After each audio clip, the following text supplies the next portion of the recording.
Hello, everyone, and welcome back to the Middle and High School Chorus Professional Learning Community on the Georgia Department of Education platform. This platform was created for educators to collect, collaborate, and support one another.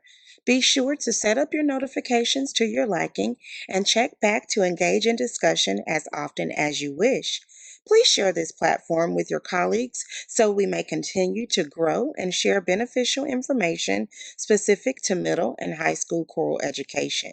The more colleagues active yields more opportunity for us to share and grow from one another. I am Brandy Dent, and I will be your virtual PLC lead for middle and high school chorus. This webinar is all about integrating your teacher keys into the chorus classroom. Today, we'll be going over the categories that you're scored as a professional in your Teacher Keys evaluations. I'm going to give you some do's and don'ts so that hopefully you'll have a better evaluation if you've been having some moments where you're a little confused or able to present yourself to an administrator and showing those particular categories. So we're going to start with professional knowledge. It reads as the teacher demonstrates and understands the curriculum, subject content, pedagogical knowledge, and the needs of students by providing relevant learning experiences. These are some do's or don'ts to show professional knowledge in the classroom. Well, if you are rehearsing during the visit, do point out concepts that you've reviewed this particular week with your students, and do plan to teach prior to the rehearsal. What that means is if you're just rehearsing with your students, that's fine. But you want to also make sure that you're giving them some musical concepts, you're giving them musical vocabulary, and you're making sure that you're being a music educator, not just a rehearsal leader. So you don't want to stop your rehearsal to show that you know how to teach certain concepts. You want to make sure that that's already in your plan. And you don't want to plan to just rehearse music every day. You want to make sure that you're going over those concepts. That shows your professional knowledge. You want to have your students ready for the next level of choral education. And the only way we can do that is to make sure that we're demonstrating and showing them that musical content. Instructional planning brings us to that. The teacher plans using state and local school district curricula and standards, effective strategies, resources, and data to address the differentiated needs of all students. So, your instructional plannings, you do want to use the standards to guide your teaching. You don't want to teach with the same worksheets your choir director used in high school or middle school. You do want to pick music to help emphasize your teaching strategies. You don't want to plan to wing it during a rehearsal so you can sound like you had a plan to teach a concept. So there's a difference. So make sure that you're able to demonstrate to your administrators when they come to evaluate you that you had a plan. They may have missed that went over quarter notes with your students, but you're able to show in your lesson plan that the plan was to review that with the students. Maybe you reviewed it at the end, but make sure that there's some type of instruction going on and you've planned it and you're able to demonstrate it. Instructional strategies. It reads, the teacher promotes student learning by using research-based instructional strategies relevant to the content to engage students in active learning and to facilitate the students' acquisition of key knowledge and skills. So, under those instructional strategies, you do want to treat your students' knowledge like you would want your doctor to treat your health. So, if you know that a concept is working, but there's another strategy that could help better, wouldn't you want to try that one instead? You don't want to just go by your old school tricks if something is out there that could work better. Just like you wouldn't want your doctor operating you on a surgery that strategy they used in 1979 when it's been updated in 2022. So either way, you want to make sure that you do that. Don't use the trending app or website because someone recommended it.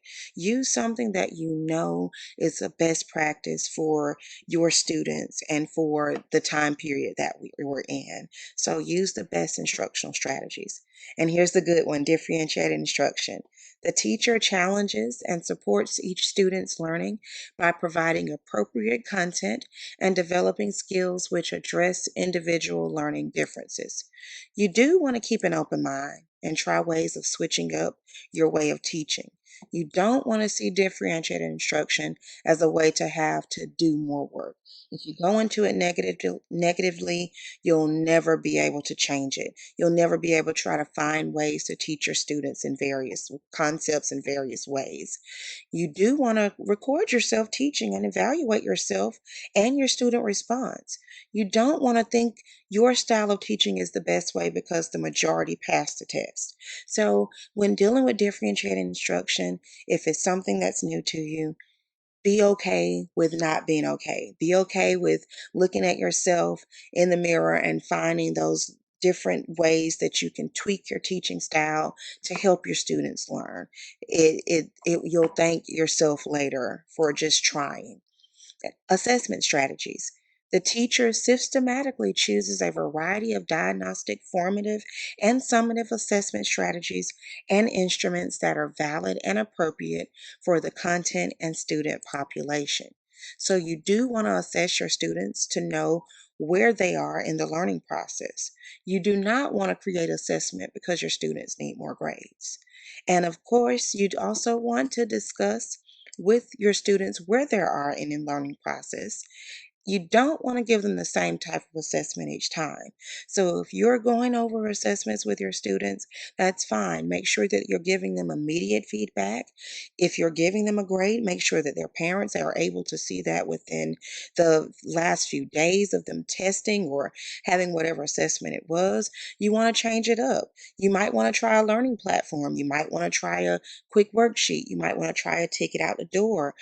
There are different assessment strategies that you can use. It doesn't have to just be a singing test. So just make sure you try different ways to assess your students. And then assessment uses. The teacher systematically gathers and analyzes and uses relevant data to measure student progress, to inform instructional content and delivery methods, and to provide time and constructive feedback to both students and parents. You do want to use assessments that students can understand. You don't want to use ineffective assessments. You do want to use assessments that provide immediate feedback, and you don't want to use assessments that are too confusing and hard to evaluate. The easier the assessment is for you, the easier it is for your students to get their immediate feedback. And as far as the positive and learning environment, the teacher challenges and supports each student's learning by providing appropriate content and developing skills which addresses individual learning differences. You do want to stick to your classroom management techniques in the presence of your administrator. If something should happen, you don't want to use your administrator's presence as a means of discipline assistance. Sometimes I know it happens where we have the administrator right there, but you don't want to use their name or a threat to send them to the office as a way to create a great learning environment. You do want to have strategies in place to praise, reward, and redirect student behavior. You don't want to take good or bad behavior in the classroom personal. Kids are going to be kids, and it has nothing to do with what you're doing. It has all to do with them. You just have to find ways to nip it in the bud or reward them as soon as they're doing something great. An academically challenging environment. The teacher creates a student centered academic environment in which teaching and learning occur at high levels and students are self directed learners. You do want to allow your students to make mistakes. You don't want to correct your students without giving them time to process your mistakes and their mistakes, sorry. You do want to push your students to become musicians, not just singers. You don't want to push your students to singing harder music without learning the concepts of being advanced musicians. Sometimes we want our students to sound great, but we want to make sure that we're giving them music that they're able to achieve themselves. If they can't read it or if they have difficulty reading it, is it really worth doing it? So it's something we have to ask ourselves. Are we molding them into musicians? Are we molding them into singers to sing music that we were able to do in college or in high school or even in middle school? So have your planning be purposeful. Professionalism is another category that we're scored on. The teacher exhibits a commitment to professional ethics and the school's mission participates in professional growth opportunities to support student learning, and contributes to the profession. You do want to join a professional group. You do want to get professional development, and you do want to help your students grow.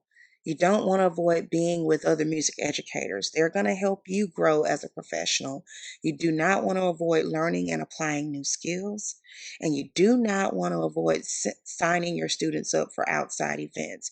So if there's an opportunity for your students to sing or to go to All-State or to go to large group performance evaluation, give them every opportunity you can. It's your professional duty. And the last things that were scored under on Teacher Keys evaluations is communication. The teacher communicates effectively with students, parents, or guardians, district and school personnel, and other stakeholders in ways that enhance student learning. You do want to become the biggest advocate for core education and coach your students to do the same. If your students are excited about their concert, they're going to tell their family members for you. A letter will definitely remind them, but you want to make sure that they're as excited as you are. They're telling the teachers, they're telling the principals, they're being as big of an advocate as you are. As you're sending out a reminder to this community, they're sending a reminder to their parents and relatives. You do not want to become the teacher that never sends permission forms, emails, grades, or any correspondences about upcoming engagements. The only way your parents are going to really love your program is because you love it first. So continue to be a professional. I thank you for tuning in this time. If you have any questions, you can find me on social media, Instagram at Miss B Dent, or you can email me at brdent83@gmail.com. Thank you and have a happy teaching year.